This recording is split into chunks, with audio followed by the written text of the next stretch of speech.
हमने विस्तृत रूप से डेलीगेशन ने उनके समक्ष ये मुद्दे रखे। नंबर 1 कि रिटर्निंग ऑफिसर का निर्णय बिल्कुल विकृत है, कानूनी रूप से गलत है, किसी हद में किसी तरह से उसको समर्थन नहीं किया जा सकता। वो 2+2 को 5 लिखने जैसा नहीं बल्कि 2+2 को 7 लिखने जैसा गलत निर्णय है। इसके कारण बड़े सरल हैं। एक आधार पर मिस मीनाक्षी नटराजन को आरओ ने निरस्त कर दिया उनके नॉमिनेशन पेपर को। वो आधार था ये गलतफहमी कि कोई क्रिमिनल केस जो इनके विरुद्ध पेंडिंग है उसका इन्होंने खुलासा अपने फॉर्म में नहीं किया। मजे की बात यह है कि कोई भी क्रिमिनल केस ऐसा नहीं है जो कानून में एग्जिस्ट करता है, स्थित है, जिसका वो खुलासा कर सकती थी। कोई नहीं है। एक नोटिस आया है कोर्ट से कि आप आइए और बताइए कि हम कॉग्निजेंस इस केस का लें कि नहीं लें। ये पहली कक्षा का कानूनी विद्यार्थी जानता है कि कॉग्निजेंस यानी संज्ञान लेना एक प्राथमिक स्टेज होती है मैजिस्ट्रेट द्वारा, और वो इसलिए ली जाती है कि मैं ये निर्णय करूं कि ये केस आगे चलना चाहिए कि नहीं। बिना कॉग्निजेंस के कोई भी क्रिमिनल केस जन्मता ही नहीं है, क्रिएट ही नहीं होता है।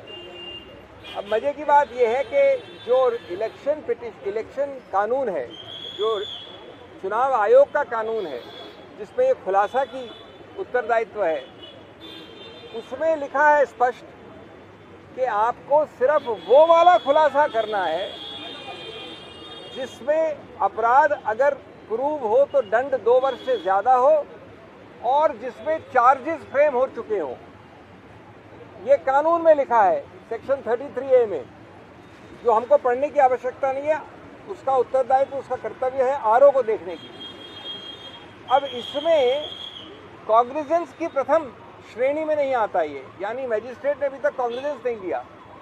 अगर और जब वो उनको सुनने के बाद, मिस मीनाक्षी नटराजन को सुनने के बाद कॉग्निजेंस लेंगे, संज्ञान लेंगे, उसके बाद तहकीकात होगी, तहकीकात के बाद चार्जशीट होगी अगर हुई, और चार्जशीट के बाद चार्जेस फ्रेम होंगे। यानी 3 आगे के अभी तक हिस्से बचे हैं। प्राथमिक हिस्सा संज्ञान का नहीं हुआ और आरओ ने मान लिया कि ये एक क्रिमिनल केस पेंडिंग है। ये जैसा मैंने कहा 2+2 को 7 लिखने वाली गलती है। इसके अलावा हमने कई मुद्दे और रखे और कहा कि इस प्रकार की एक बेहूदी गलती के कारण कोई भी राज्यसभा का नामांकित व्यक्ति शुरुआत में ही निरस्त नहीं किया जा सकता। ये गणतंत्र के विरुद्ध है, उनके सिद्धांतों के विरुद्ध है, नॉन लेवल प्लेइंग फील्ड बनाता है, और उस तरीके से देखा जाए तो मूल ढांचे को संविधान के उसको विकृत करता है। आप पहले ही किसी को रेस से हटा देते हैं जिससे कोई चुनाव ही ना हो। उन्होंने ये बातें सुनी, हमने और भी कई दलीलें रखे और उसमें हमने अंतिम ये कहा कि आपके पास ये पूरा अधिकार क्षेत्र है, यानी चुनाव आयोग के पास ये कहने की आवश्यकता नहीं है कि आप जाइए कोर्ट कचहरी या आप रुकिए 3, 4, 5 साल तक, दूसरा गलत व्यक्ति चुनावित हो जाए, ये पहली बार हट जाए, 3 साल 4 साल बाद आप आइए चुनाव याचिका में जाके।